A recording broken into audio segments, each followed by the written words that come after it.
এইটা নিয়ে আর গুলোগুলি করবেন না, গুলোগুলি করবেন না। যদি করেন সবচেয়ে বড় শত্রু আমি হব, যদি করেন সবচেয়ে বড় শত্রু আমি হব। মোদি আর মমতা মিলে যেরকম জাতি গণনার ফেলা থুতু চেটেছে, সেরকম মোদি আর মমতাকে ওয়াকফের ফেলা থুতুও চাটতে হবে। ওরা পারবে না হাজার দালালি করুক, ওরা পারবে না ওয়াকফের এই সংশোধনীকে লাগু করতে। এখানে দাঁড়িয়ে বলছেন পশ্চিমবাংলায় কেন ওয়াকফ নিয়ে আন্দোলন হবে? যদি আন্দোলন করার থাকে, আমরা তো এখানে ওয়াকফ পাস করাইনি। ওয়াকফ পাস করেছে দিল্লিতে মোদির সরকার। তোমরা দিল্লিতে গিয়ে আন্দোলন করো, পশ্চিমবাংলায় আন্দোলন করা যাবে না কেন? মমতা ব্যানার্জি পশ্চিমবাংলা তো নোট বাতিলও করেনি, তো নোট বাতিল নিয়ে পশ্চিমবাংলায় আন্দোলন হয়নি।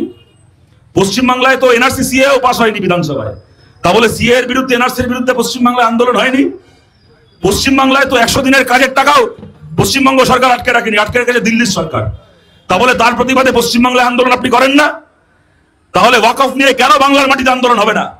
আজকে আমডাঙ্গার, বসিরহাটের, বাদুরিয়ার, মিনাখার, মুর্শিদাবাদের, মালদার যে ওয়াকফের সম্পত্তি মোদী সরকার মনে করছে আমরা 10 হাত ঘুরিয়ে লুট করে নেব। আজকে একজন বসিরহাটের মানুষকে, যদি বাদুরিয়ার মানুষকে, যদি আমডাঙ্গার মানুষকে, যদি মালদার মানুষকে তিনি মনে করেন এর বিরুদ্ধে আমি কথা বলবো, তাকে রাজধানী এক্সপ্রেসের টিকিট কেটে দিল্লি যেতে হবে, গিয়ে দুটো কথা বলতে পারবে? তিনি তার বুথে, তিনি তার ব্লকে, তিনি তার পাড়ায় দাঁড়িয়ে তার বিরুদ্ধে দুটো কথা বলতে পারবে না? আপনি এমন রাজ্য বানিয়েছেন মমতা ব্যানার্জি, যে রাজ্যে দাঁড়িয়ে বাংলার একজন মুসলমান মানুষ বিজেপির বিরুদ্ধে মিটিং করতে পারবে না, মিছিল করতে পারবে না। আপনি ফরমান ঘোষণা করছেন। আপনি রেড রোডে গিয়ে ঈদের মঞ্চে মাথায় কাপড় জড়িয়ে নাটকবাজি করেন, ওখানে ঈদের মঞ্চে গিয়ে ওখানে নাটকবাজি করে নিজেকে মুসলমান সমাজের মসিয়া দেখান।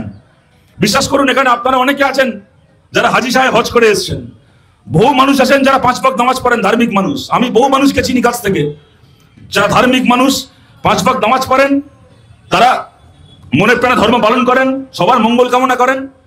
আমি আজ অব্দি বিশ্বাস করুন কোন সাধারণ ধর্মপ্রাণ মুসলমান মানুষকে দেখিনি একটা সাধারণ বাক্য বলতে গিয়ে তার মধ্যে 10 বার ইনশাল্লাহ বলতে, আমি কাউকে দেখিনি।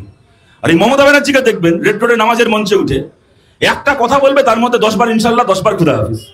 একবার করে ইনশাল্লাহ বলে আর মনে মনে হিসাব করে, এই যে আমি একবার ইনশাল্লাহ বললাম, আমার 5টা মুসলিম ভোট বাড়লো তো। এই হচ্ছে রাজনীতি, এই স্তরে নামিয়ে এনেছে রাজনীতিকে। এই সমস্ত নাটকবাজি করবে। আর সত্যিকারের যখন সংখ্যালঘু মানুষের রিজার্ভেশন, চাকরিতে সংরক্ষণ করে দিয়ে গেছিল বামফ্রন্ট সরকার, বুদ্ধদেব ভট্টাচার্য সরকার, এমন 2 নম্বরই করলো, চাকরি সংরক্ষণ উঠে গেল সংখ্যালঘু সমাজের, ওবিসি সংরক্ষণ উঠে গেল।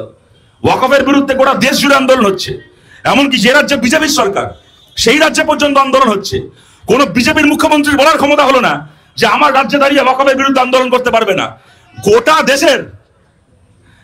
গোটা দেশের একমাত্র রাজ্য পশ্চিমবাংলা, যার মুখ্যমন্ত্রী দাঁড়িয়ে ফরমান দিচ্ছে যে আমার রাজ্যে দাঁড়িয়ে কেউ ওয়াকফের বিরুদ্ধে আন্দোলন করতে পারবে না। মমতা ব্যানার্জি, আপনি কেন ফরমান দিচ্ছেন আমরা জানি না। বাংলায় ওয়াকফের সম্পত্তি লুট করার জন্য কোনো মোদিকে লাগে না, কোনো অমিত শাহকে লাগে না। আপনি মমতা ব্যানার্জি, আপনার দলের ববি হাকিম সিদ্দিকুল্লাহ থেকে শুরু করে এখানে এই জ্যোতিপ্রিয় মল্লিক, পার্থ ভৌমিক থেকে শুরু করে একটার পর একটা তৃণমূলের নেতা একরের পর একর কোটি কোটি টাকার ওয়াকফ সম্পত্তি লুট করেছে গত 10 বছর ধরে, 12 বছর ধরে। কবরস্থান দখল করে 10 মহলা বাড়ি বানিয়েছে, একটার পর একটা দেখিয়ে দেবো পশ্চিমবাংলায়।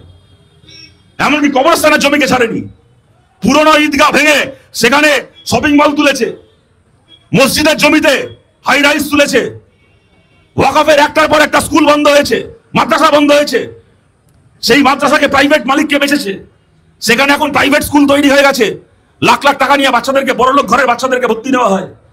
গোটা বাংলায় কোটি কোটি টাকার ওয়াকফ সম্পত্তি লুট করেছে এই মমতা ব্যানার্জি। কোটি কোটি টাকার ওয়াকফ সম্পত্তি ভোগ করছে এই তৃণমূলের নেতাগুলো। আরএসএস এর ঘরের মেয়ে এই মমতা ব্যানার্জি। গোটা ইন্ডিয়া জোটের পিঠে ছুরি মেরে জাতি গণনার ফল প্রকাশ করতে হবে না বলে গোটা ভারতের তপশিলি সমাজের পিঠে ছুরি মেরে ইন্ডিয়া জোটের বৈঠক থেকে বেরিয়ে গেছিল এই মমতা ব্যানার্জি, আরএসএস এর দালাল, আরএসএস এর ঘরের মেয়ে মমতা ব্যানার্জি। কিন্তু তারপরে কি হয়েছে? মোদি আর মমতা মিলে পারেনি জাতি গণনাকে গোপন করতে, ফেলা থুতু ওদেরকে চাটতে হয়েছে।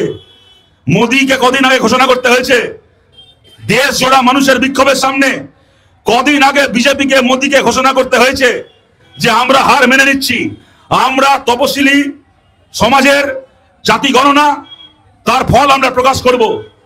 কাস্ট সেন্সাসের তথ্য প্রকাশ করার দাবি মোদিকে মানতে হয়েছে।